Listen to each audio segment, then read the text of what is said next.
All right, good morning. This is Premarket Wake Up. My name is Frank. Today is September 15th. First day of the week.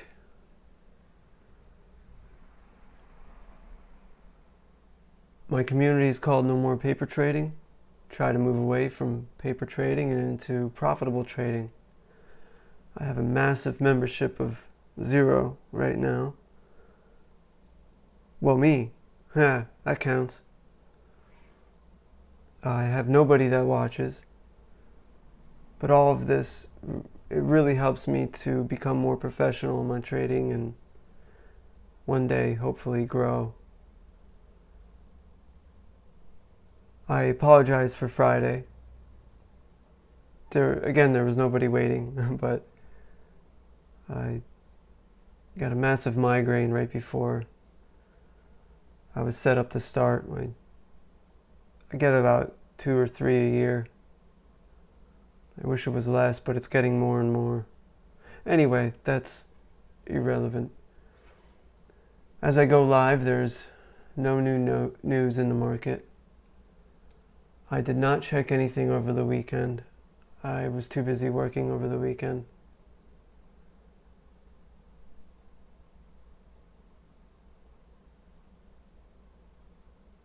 Oh, yeah, just at 8:30 we had something. I don't know how I missed that. At first when I looked at the calendar, it looked like it was later today. We had a New York Empire State Manufacturing Index. Wow, which that is really taking a big hit. They called for 5, whatever that means, five jerks making new stuff, but it was actually negative 8.7.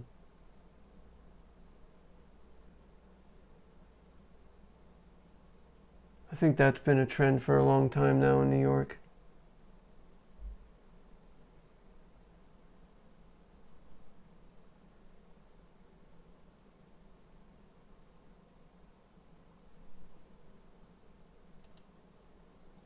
But I don't think it had much of an effect.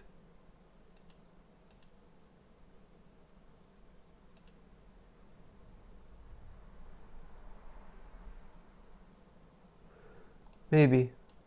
We were climbing before the news and now we're faltering a bit. You do see an increase in volume around 8:15. That could mean anything.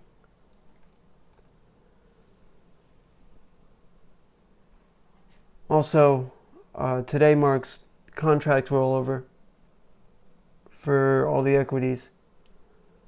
The ES, the NQ, the Russell, and the Dow rolled over from U contract to Z, which is the December contract.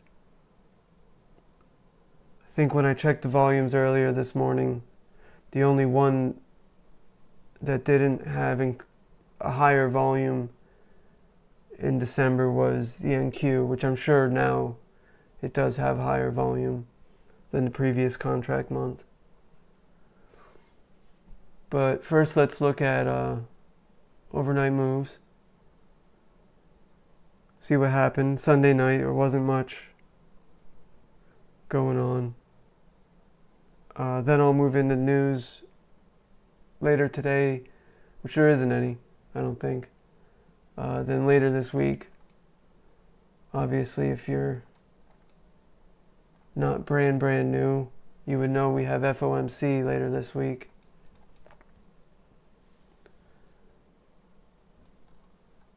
At this point, it's not if they cut, it's how much they will cut and how that will affect the markets.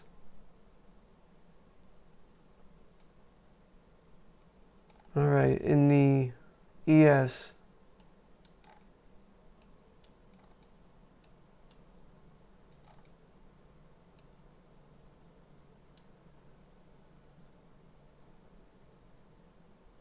some nice bounces off of Friday's close, and this pivot point right here.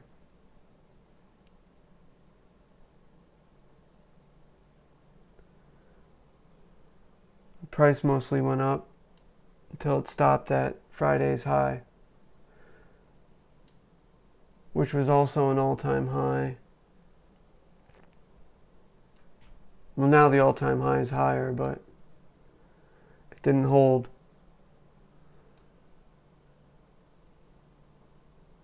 Alright. The NQ. Now I apologize if I'm not real chipper. When I get really bad migraines, I tend to suffer like I got a concussion or something. It's for a few days.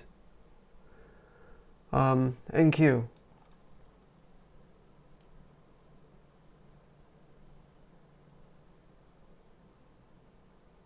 Did not respect Friday's close much at all.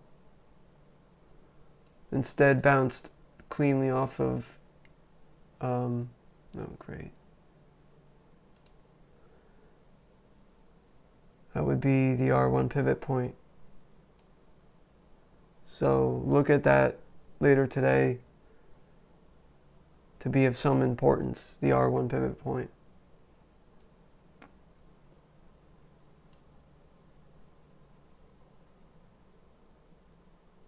And then price rose to bounce off of Friday's high. Twice it did that. Whereas the ES did not do it twice.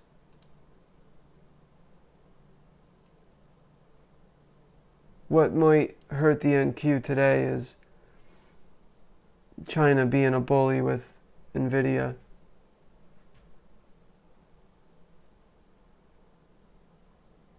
I saw some news article where they're going after him for being a monopoly, which is real, it's rich. Monopoly. China going after someone else for a monopoly. Because they're all about fair business. Alright, let's check out the Russell.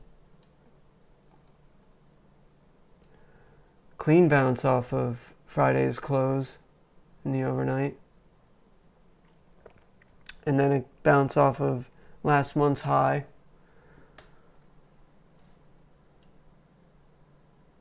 Price then rose and bounced off of Friday's opening range low and was not able to pass it. Also trending down slightly since the news. Well, maybe not. It really started at 5 of. Maybe they front ran the news. I don't know. But the Russell suffered on Friday pretty good. I wasn't able to watch on Friday. I regret it greatly. I was very excited to trade on Friday and well, it knocked me out. Alright, the Dow. Clean bounce off of Friday's low. Not so much the close. And Friday's low happens to be right where previous month's high is.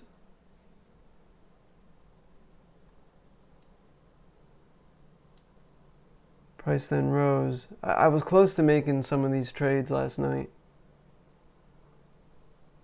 And I don't know why I didn't. Well, I had forgot to roll. Well, I don't know if you would roll at that point yet. I'd have to look at the volume in the two different contracts. But I forgot to roll and I was trading the U contract last night. And I almost made it, went long at the, when it bounced off the close. In the ES, not the Dow. Anyway, the Dow rose overnight to bounce off of nowhere. This purple area is a huge resistance area that was built on the 4-hour time frame. I mostly ignore those areas unless they coincide with the main key areas, as you see here. It can act as confirmation. All right, let's take a look at gold. Gold did not roll over. It is on a different rollover schedule than the equities markets.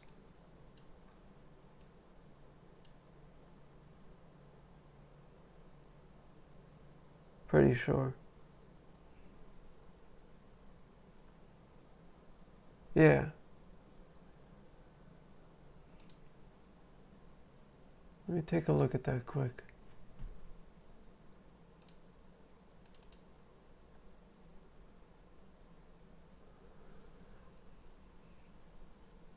Yeah, gold's not going to roll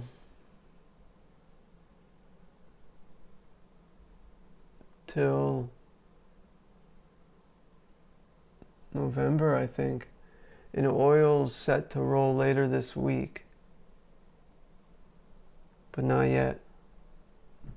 Alright, good to know.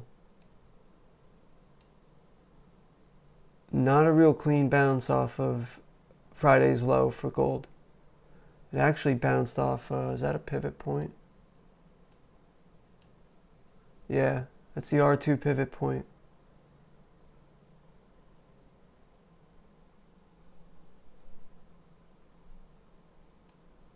Then rose up to Friday's opening range low, which is this red line. And has been mixed since. Alright, oil. And oil's stuck in this magnet area of 62, 63. I wonder how the contract world's going to deal with that. Where the new... well, I'd have to look at that other contract.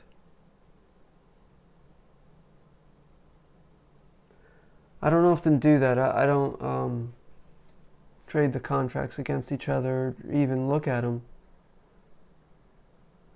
I know a lot of people do. I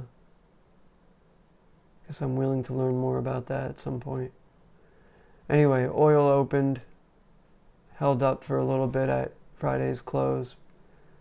Once it got past it, kept rising, rose right through. Okay, that is the simple moving average. Halted for a little bit. That is the simple moving average on the daily. I plotted on the 5-minute. TradingView's default indicator does not allow that. I'm pretty sure. So I made my own, but I wanted to give that to the community, but they said I couldn't.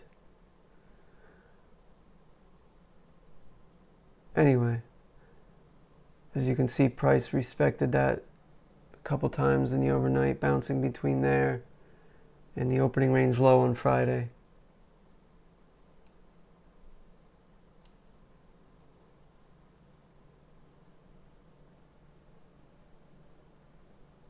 Would have been some good scalps.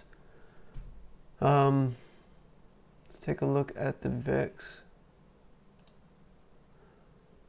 So the VIX gapped higher and has trended down slightly since.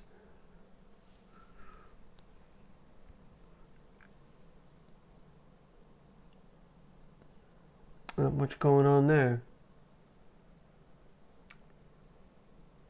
Strength seems to be down more than the actual indicator. I think that's how you refer to the... This is an index. Can't trade it. The dollar overnight trended down pretty good.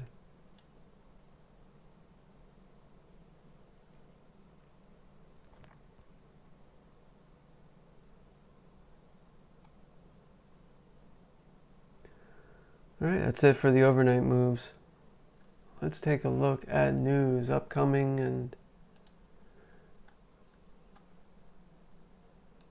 FOMC.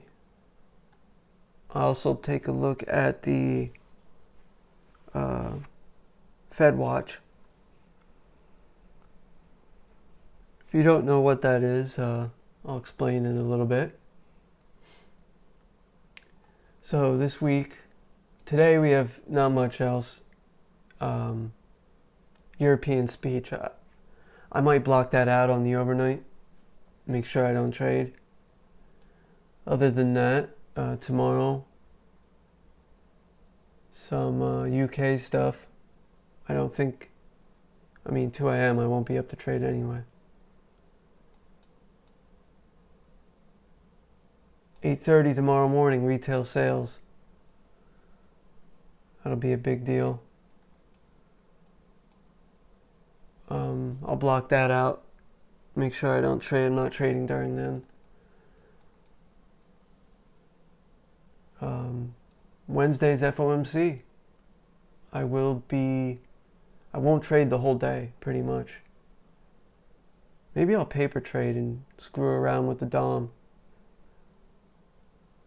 But I won't trade any real money. The day will be a mess. And right now it's not a matter of if, it's a matter of how much they'll cut. I think, just a quick opinion, I think the market's priced in too much, the Fed cut. It matters too much to the market. So unless there's a 0.5 point cut,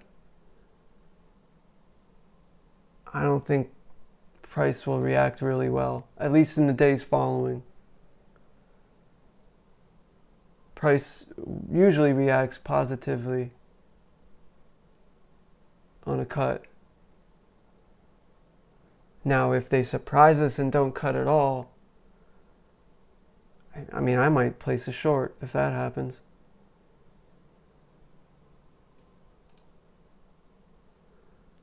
Beyond there, Thursday we have jobless claims. I don't know how much that will matter.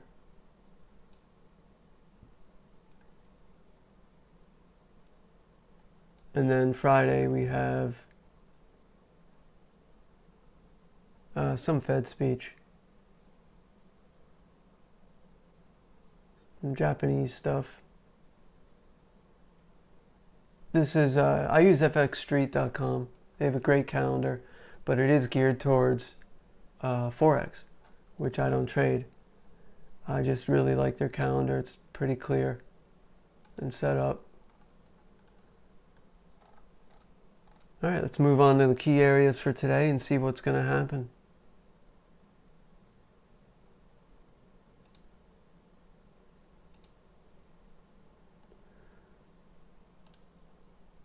For the ES, first off, barchart.com and a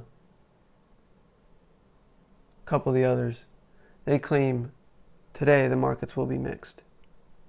Their crystal ball says so. And they're almost always wrong. But we'll see. It could be mixed, because they are almost always wrong. I don't know which way I lean right now. I think there'll be some good scalping today and tomorrow before the interest rate decision. I don't have much time to trade today, though. I have another job to do, a couple other jobs to do. But key areas to look out for the ES will be today. Definitely right now we're at current month high, which was Friday's high. Look for a bounce off of that. If we go above that, it's pretty much wide open. Besides a pivot point higher up. If we head lower, we're looking at Friday's close, at around 66.45, and then Friday's low. Friday's close is right around a pivot point as well, so that could be important.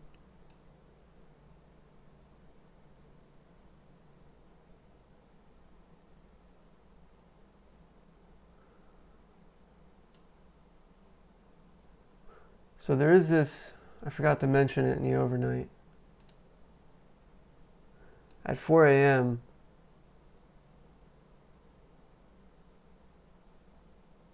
there was a huge spike in volume down. Is that when the Asia markets close? I got to get that indicator going. I'm building an indicator to label all that on my charts so I can see when the overseas markets open and close.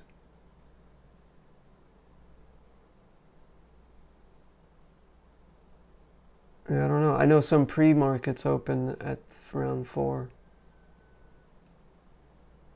I thought that would keep going, but it didn't. All right, NQ. Again, Friday's high will be an important level. Beyond that, there's nothing. It's wide open. If we head lower, I wouldn't put a whole lot of money on the close, but the pivot point I would. Look out for that, the pivot point at 24,330.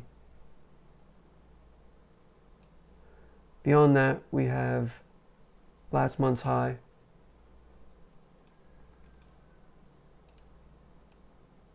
And a large area of resistance here. Resistance built on the daily. I don't see us going beyond this, but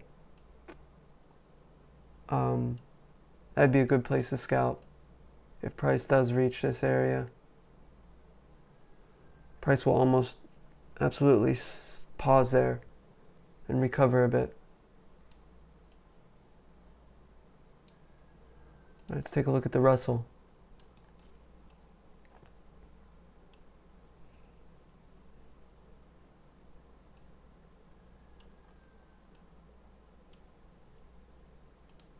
The Russell suffered a bit more on Friday than the rest.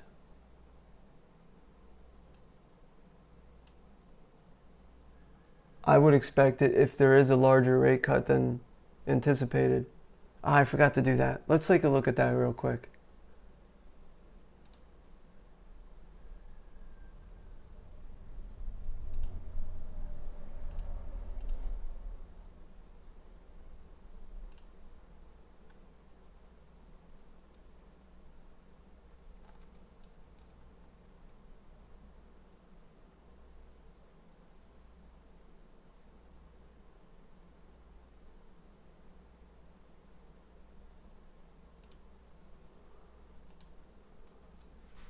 All right.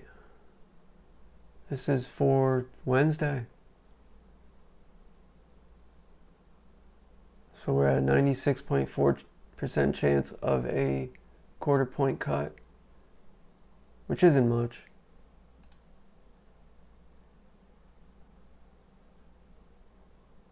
So this hasn't grown much, the chance that there'd be a half point.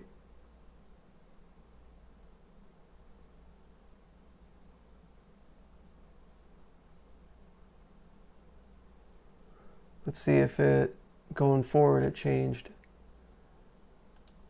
For October, yeah, big chance of another quarter.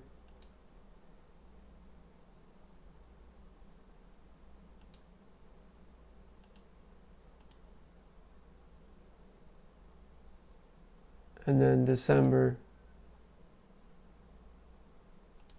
another quarter. So it's priced in the 3 cuts before the year's end. I don't know. I don't think It's just me, but I don't see the markets going up a whole lot.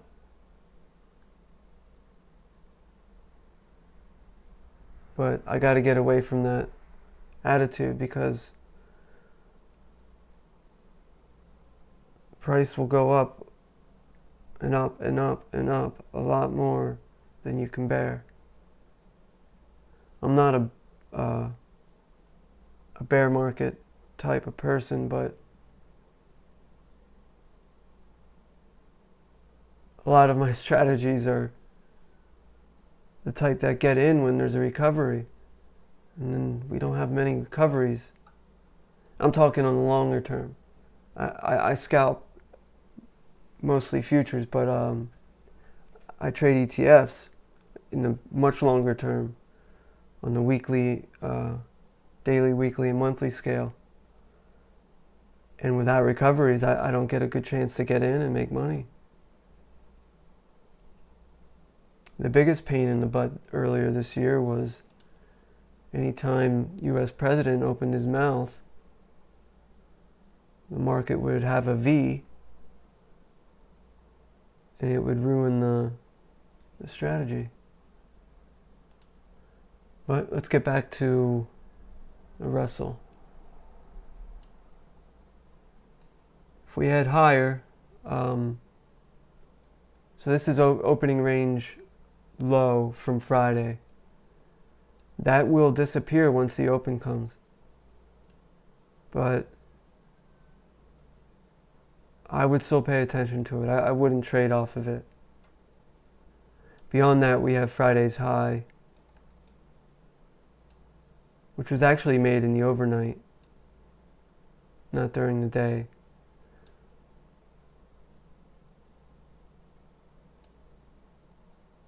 And then beyond that is the current month high. I don't know. I don't see us getting up there today. But what do I know? If we head lower, definitely look out for Friday's close. And then beyond that, just last month's close at 23.87. As you can see, price often bounces off there. I would consider a longer swing trade if price gets down there.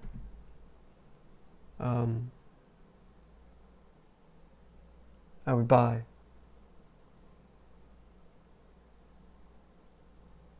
I would only hold probably until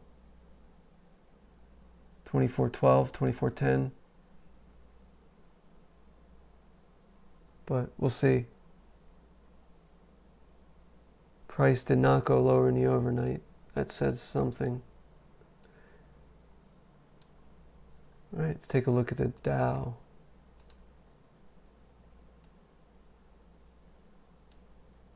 If we head higher on the Dow, look out for, again, opening range low is right above the overnight high, but I wouldn't pay any attention to it.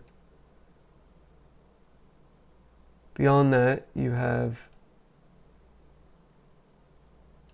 Friday's high, which is pretty far up there, as you can see. If we head lower, Friday's low is very important.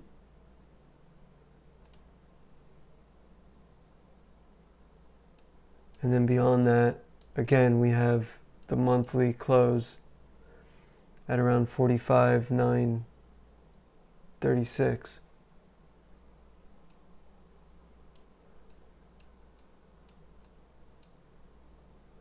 Let's take a look at gold.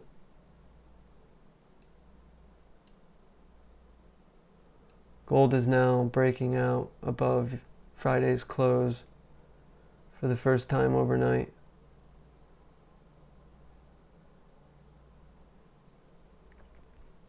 The equities, the ES mostly, and gold have been non-correlated for a little while now.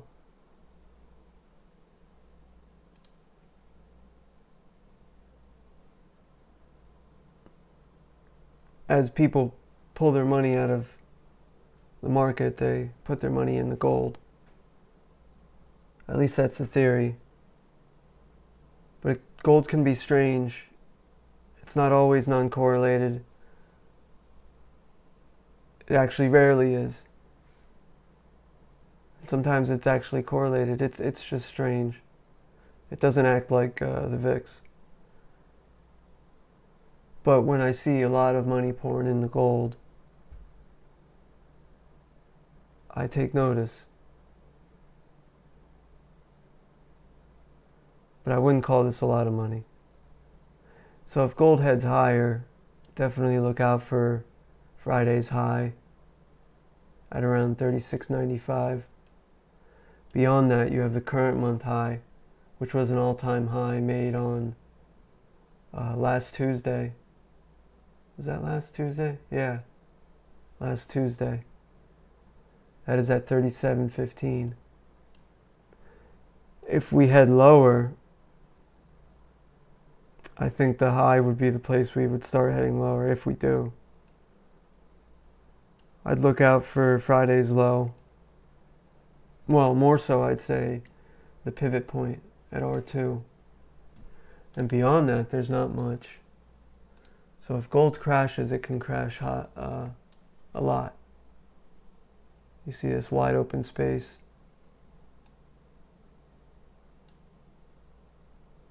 What's going on? There should be more than...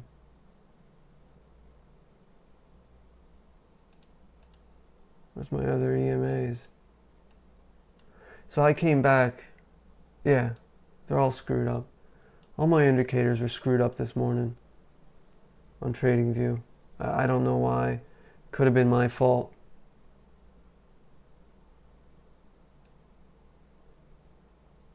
But I didn't get them all situated yet. I don't know if they have a backup feature like Trade8 does and the other ones. Trade8 has it, Interactive Brokers has it. But it doesn't really make sense anyway to have a backup because you're constantly changing different things. I'd have to have a backup for every day, which is feasible, I guess. I think there's a way to automatically back up every day on some of them. Maybe there is on TradingView, I just don't know about it. Alright, let's take a look at oil. Get this day over with.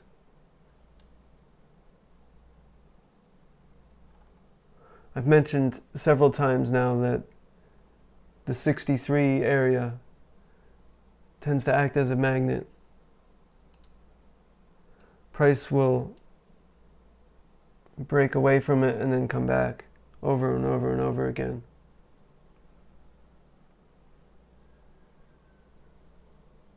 There's a lot of price control that goes on with oil as countries release reserves and whatnot. There's a lot of political incentive to keep oil at a certain price. The problem with that and trading oil is conflict. There could be a conflict somewhere, or a potential conflict, and gold will spike immediately. Well, that doesn't mean you can't trade it. Since the early August, this would be a constantly good trade. And the only thing keeping me from trading it is, I guess, confidence or room to breathe. I should really trade it. Because I don't know. I also think that at any moment it could be disrupted, especially because this week is I'm pretty sure it's this week, oil rolls over to a new contract, so that might change. And it shouldn't change too much. So if we head higher, definitely look for a bounce off of last month's close at around 64. And it's a round number for a reason. we head lower, look for a bounce off of previous month's low and current month low. See, 2 Fridays ago, I was considering this trade here, but price never quite got to previous month's low like it did. Well, if I was paying attention, I would see that it doesn't always quite get there.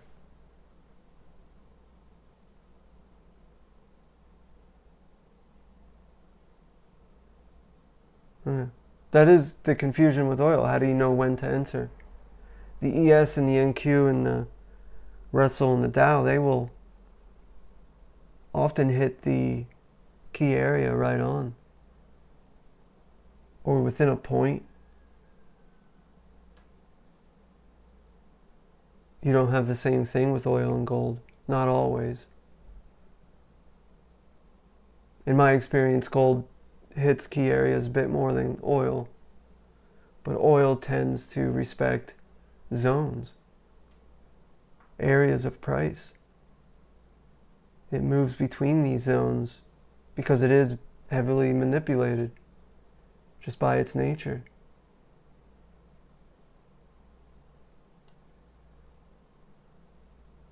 But I think that's all I have for today. I will try and improve this show in any way I can so I improve my trading. Eventually it would be nice to have a small audience. I do have plans to add more things onto the show. I have plans to possibly trade once I become better with scalping on the DOM. And then eventually I will also put out other videos. Link to my Discord is in the description. There's no one there right now except me and 2 bots. Have a good day. Have a good trade. Take it easy.